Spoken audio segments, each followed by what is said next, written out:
নমস্কাৰ। সন্ধিয়া পৰত এনেদৰে হাতত কলপাতখনত চাকি এগছি লৈ আৰু ধূপ লৈ অহাৰ উদ্দেশ্য হ'ল আমাৰ পথাৰত বনৰীয়া মহৰ বহুত উৎপাত হৈছে।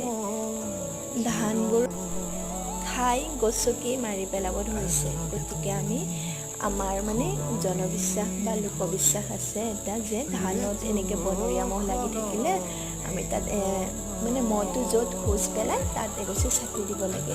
আৰু সেই সূত্ৰে মই আৰু বৰমা আহিলোঁ। বৰমাই চাকি জ্বলাইছে। এই ধাননি ডৰাত ইমান ধুনীয়াকৈ ধানৰ কলিবিলাক হৈছে, ধানৰ আগবিলাক হ'বলৈ ধৰিছে। সেই মুহূৰ্ততে এজাক কিনকিনীয়া বৰষুণ আহিল।